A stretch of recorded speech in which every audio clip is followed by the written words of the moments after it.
Good morning, everyone. Thank you all very much for being with me today. Come on up.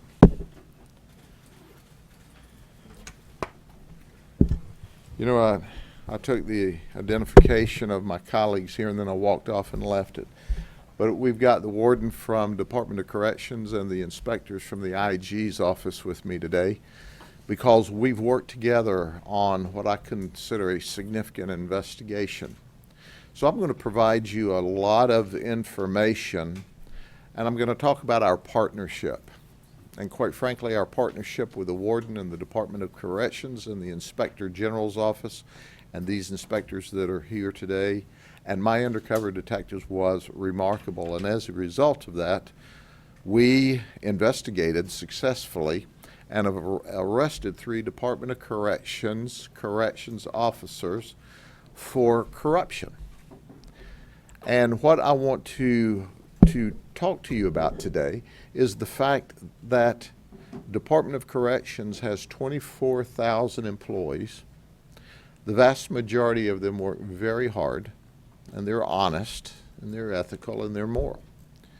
But there is a systemic issue in place that encourages this corrupt activity. But let me introduce you to our criminals. Yes, they were corrections officers. Jules Loya is 33 years of age. He's only worked for the Department of Corrections for about 6 to 7 months. And ladies and gentlemen, he's already a crook. I suggest that he came to the Department of Corrections as a crook. In fact, he's currently in the academy, and the criminal conduct that caused him to be arrested today began before he went to the academy. Yes, that's right. Due to the shortage of personnel, which is tied to the lack of appropriate pay, the Department of Corrections has to take people and give them a short training program and then put them on the floor supervising criminals, some of them very hardcore criminals, before they even have the opportunity to go to the police academy. The next person I want to introduce you to is Nathan Lucy. Nathan is 23 years old. He's been with the Department of Corrections for 4 months. He arrived as an employee at the Department of Corrections as a crook, or he was groomed quickly by the inmates to be a crook, and he fell right in line. He's not been at the academy yet. So 2 of the 3 people have already displayed corrupt criminal conduct when they've been with the Department of Correction just a few months. And then there's Victor Medina. He's 25. He has been with the Department of Corrections for about 3 years. All of them are assigned to one prison, the Avon Park Correctional Institution, which is in Polk County, Florida. And here's what occurs.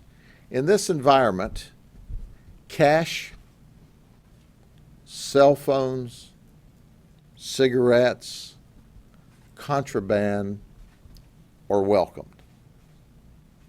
But it's difficult in a prison environment to get that stuff inside the prison, at least you would think. But really it's not. But it's interesting to note that a cell phone smuggled into a prison brings a correction officer between $1,000 and $2,000. So if the corrections officer can successfully get a cell phone into a prison, he picks up $1,000 cash, no taxes paid, to go along with his meager salary Department of Corrections pays. A carton of cigarettes smuggled into the prison brings the corrections officer about $500. Did you hear me? $500 to the corrections officer that successfully smuggles a carton of cigarettes into the prison. because then those cigarettes are sold at $10 a piece. Or if that cell phone gets into the prison, then the inmates sell time on the cell phone to the other inmates. They even have what we call prison Netflix. So once the cell phone's in there, you can buy time as an inmate to watch your favorite pornography or whatever else is on the prison news network. We'll just call it PNN. So these guys were working at Avon Park Correctional Institute, and our undercover detectives met with them. And the reason we met with them is at the request of the warden and the IG, because they knew there was corruption. Let me underscore something. This warden's done a magnificent job. This is not a singular prison issue. This is a systemic statewide issue, and I suggest to you from the periodicals I've read, it's a nationwide issue. The Florida prison system has face-to-face, touch visitation with people from the outside, relatives and friends. It's ripe for smuggling, but still they scan and wand inmates back into the prison. But who can smuggle things in the easiest? Corrections officers. So what happens is the inmates recognize the corrections officers that can and will be crooked, and that's what they found with Loya, Lucy, and Medina. That's what they found. Crooks and criminals. Where our goal is to take these three guys from one side of the bar in prison and put them into the other side of the bars in prison. They get to join their criminal buddies, I hope, upon conviction in a state prison near you. We know at this time Medina has bonded out. I'm curious as to where his bond money came from. The other two are still in protective custody in the county jail. We will work with the state attorney's office, and I will certainly ask our wonderful state attorney, Brian Haas, to ensure that these folks, upon conviction, go to prison. I might add, upon their arrest and our interviews, all three of them confessed. I also want to point out that there were others in the prison that did not get arrested at this point. And quite frankly, one of the reasons that they didn't was a very alert supervisor saw some conduct that she thought was inappropriate, had no idea that she was stumbling into a criminal investigation, and did what a good supervisor should do. She busted up the environment for the inappropriate conduct, unbeknownst to her that we were doing undercover investigations. Here's a word for correction officers across the state. If you're crooked, figure out a way to decide you want a employment change and resign, because if you hang around and you're on the take, we're going to get to you, and we're going to arrest you, and we're going to try to send you to state prison where you don't get paid legally or illegally, but you're an inmate. I once again, and I underscore, I want to compliment the IG and this warden at APCI for doing what's right. And I want to suggest to you that this environment is ripe in every individual prison in the state of Florida, and I suggest possibly every prison across the United States of America. We have to have systems changes. We have to have process changes. We have to have support for the honest, ethical law enforcement officers that work in these prisons that risk their life every day, or else you have an environment where if they're not going to pay me, DOC's not going to pay me, and I can pick up just $1,000 a week by smuggling a cell phone in.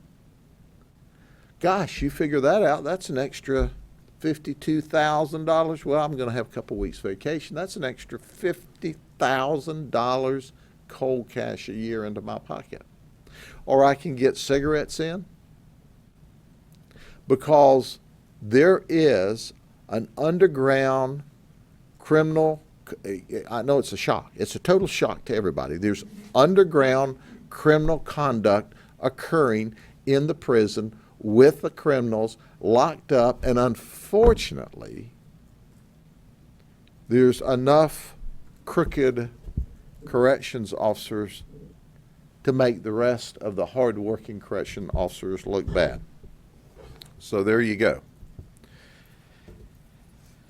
Any questions? Yes, sir. What degree of evidence do you have of the purchases and sales that may have been made to actual prisoners versus the UCs that were involved in the investigation? What we focused on was just the UC's meeting with our undercovers. Okay, we're meeting with the victims' families, allegedly, right? So the victims' families were given this stuff to smuggle in, or we were transferring money. We haven't got into the investigation as what's happening with the money inside, other than we know it's a currency. Money's a currency, cell phones are a currency. Any contraband item is a currency to be bartered and traded inside. But outside of those transactions with the undercover folks, yes, you're not aware of any direct? We are aware that this is a pattern of conduct, because see, their previous conduct is what caused the warden to get the IG involved, to get us involved. So we know that there was other conduct, but we don't have evidence to bring that to criminal court. That's why we put an IG in, undercover in, to assist the IGs. How many transactions, if you could, at $1,000 a piece or $500 for the cigarettes, was each of these guys? Nathan, for example, we did 2 undercover operations with him. On September the 27th, we met at Taco Bell and we undercovers delivered to him $200. He gets to keep $100, and he has to give the other $100 to the inmate. On October 4th, we met with Nathan again and turned over to him $160. He got to keep $100. He was to give $60 to the target inside the jail.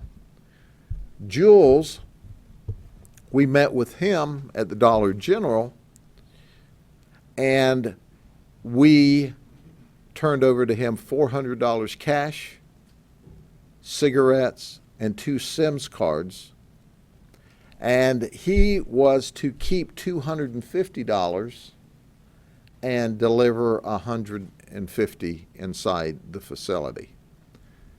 Victor, we turned over to him after meeting with him in the parking lot $600.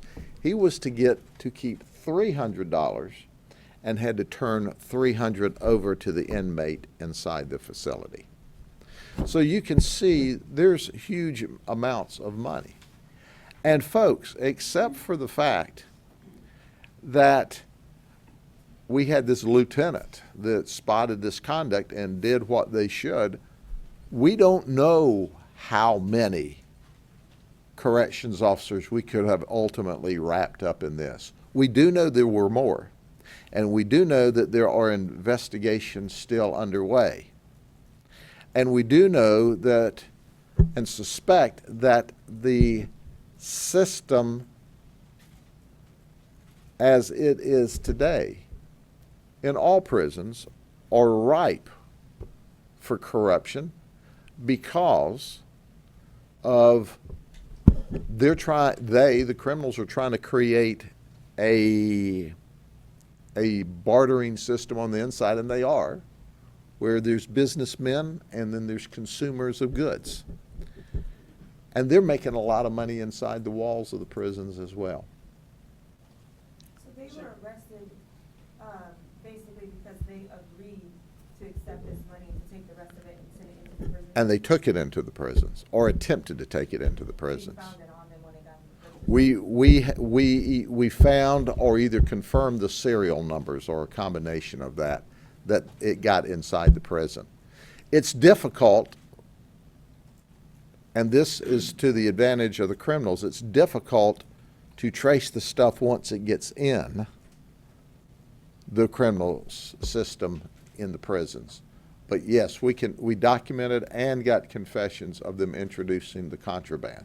Other than that, excuse me, just quickly, other than, just a clarification, other than the cash, because you talked about the cell phones being worth $1,000 and a carton of cigarettes being worth $500. Were these three individuals ever found to have brought those particular items into the prison? Yes, or in one occasion, because he had an electronic that hit the buzzer, he got into the facility, but he didn't get into the inner sanctum of the facility. So he got an attempt charge on that one. And he also got a theft charge because he took the money and did not give the agreed upon portion to the inmate. So, Sheriff, what changes or needs to change with training and getting people put into the Department of Corrections before they even finish the academy? well, first off, the job is very difficult. But I'll give you an example. And it's different, but it's the same. We have detention deputies. I pay them about $10,000 a year more to start than the Department of Corrections does. I pay my folks a living wage. I give polygraphs before I hire people. There is infrastructure in place. The Department of Corrections has 24,000 employees. Many of them are corrections officers. They don't give polygraphs. They don't pay a livable wage. And at the end of the day, it creates a ripe environment for corruption. Now, I'm not about to stand here and suggest that no matter how many systems you have in place, everybody's going to be honest. That's why these folks do the wonderful work that they do. I'm not suggesting, and let me underscore, that the majority of the people in the Department of Corrections are not honest. But I can tell you it's ripe for corruption when you don't pay. It's ripe for corruption when you don't have the opportunity to give polygraphs. It's ripe for corruption when you don't send them to the school first that teaches them how to keep people safe and secure and teaches them how inmates and criminals who have a lot of personality will groom you or will try to box you up into a position where you have to cooperate with them or they'll cost you your job. So 2 of the 4 of these either were groomed real quick, and I suggest they came here crooked because you don't show up and in 4 months you're already on the take if you're not a crook already. But a detailed background and a polygraph will wean out the overwhelming majority of those folks. So you go, well, why don't they do it? Well, okay, there's already a huge shortage. That's why they're putting these people on the job before the academy. So if you give polygraphs and you wean out even more of them, they're taking people on blind faith, trust, and background investigations. But when the inmates end up having more influence over select corrections officers than the supervision does, you have this environment. It's systemic. And you have face-to-face visitation. That creates another set of problems. And a state prison is different from a county jail because, as the warden and I were talking earlier, You have a lot of guys in buildings in small environments. We may have a prison that's 300 acres, 400 acres. And they're spread out. And it's a totally different environment because you're housing for totally different reasons. For not totally different reasons, but for different reasons. They're dealing with all adjudicated people. We're dealing with people that, some of which are presumed innocent because there hasn't been a trial. But the core mission here is to safely house people and to have honest, ethical people in corrections. And at the end of the day, there's 3 crooks. And they confessed. And they're bad men. Had you not caught this going on, what could have really went wrong with them getting cash or cigarettes in the prison? Well, I think that contraband in and of itself is not good. So what happens if they decide, not that they don't have shanks in prison, what happens if they decide that I really need a gun in here? And you go, well, no crooked corrections officer is going to introduce a gun. No, he's not. Except all of a sudden, one of these guys comes up to this corrections officer and goes, you know, dude, over the last 6 months, we've given you several $1,000s cash. And we need a gun in here because we need to just kill a couple of people and send a message in our internal criminal world. So if you don't cooperate with us, we're going to go to the warden. We're going to testify under oath what a crook you are. And there's me that's going to do it, and there's Loya that's going to do it, and there's Medina that's going to, and you're all going to get jammed up because we're going to testify against all 3 of you. So if they get you on the hook for cigarettes and cash, they can get you on the hook for anything they need or want. What is the pay for starting correctional officer? It's about $33 a year, but it hasn't escalated. There has been in the last 8 years, there has been virtually no pay adjustments. We hire mighty fine correction officers from the state of Florida. We hire corrections officers, and they immediately, at our starting pay, a 10, 15, 20-year DOC employee starts at starting pay with us. Whatever our starting pay is for that time and grade, they start here at 10 grand more. And it's not like we pay such great wages. We just pay a livable wage that the people of Polk County allow us. We hired a captain 3 or 4 years ago at the sheriff's office, a captain with DOC, and started him as a detention deputy at about $1,500 more a year than he was making as a captain at Department of Corrections. That's the problem. Sheriff, how big is the contraband issue overall? You had a press conference here back in September about contraband in your jail and coming through the mail. It seems like it's a big game. Contraband is always a problem in prisons and jails. Always. Let me underscore that. You'll never keep 100% of it out. But you've got to have the infrastructure in place and give the hardworking men and women of DOC a fighting chance. And you've got to hold people accountable. So it's not just a problem in the state of Florida, it's across the nation. That's why it's like gag me with a spoon when we want to try to talk about all these dear souls that are in prison that really, they're just misled in life. And they're not really criminals. Well, yeah, they are. You work really hard to get locked up in prison in the state of Florida in order to get locked up. Statistically, 97% of the people that are arrested and go through the criminal justice system in the state of Florida this year will not go to prison. So the 3% that are there worked hard to get there, and now that they're there, they don't mind corrupting the corrections officers, and they will, and they are, but it is a round-robin problem. And that's why I want to point out, if you think this is the only three in the system, you're wrong. If you think all of them are corrupt, you're wrong.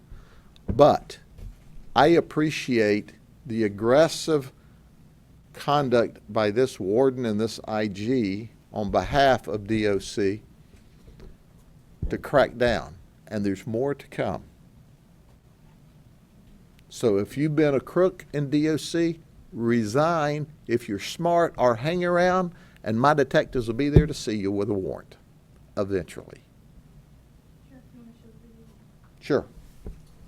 This is when we met, when our undercover met and delivered the money in Walmart in Avon Park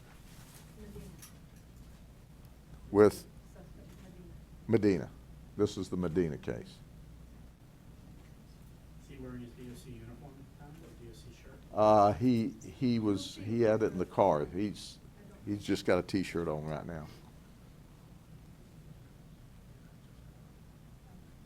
He had just gotten off of work. There he is, $600 and some flowers. You know, it's important when you just are being a crook to take some flowers home to your wife or your girlfriend or both if he has them. That's posted on YouTube and the link is in the news release. Anything else? In the course of the investigation, if we see, the state attorney, is there law enforcement video too? And, the hand-to-hand stuff, is there any? Right there. No, well, this is Walmart video, but did the sheriff's office have any body cameras on or undercover surveillance techniques to show the hand-to-hand transaction? We have witnesses that we have undercovers backup that witnessed it and followed them to the prison and followed the contraband into the prison. And we have, I think we have some other videos from other parking lots and stuff, but we just gave you a snapshot here today. Have any pictures of the cigarettes or the phone or anything like that? I don't think we do. Not here today. If they do, the PIOs have it. Okay? Thank y'all very much. Y'all have a great day. Good work as always. We'll keep working hard. One more time?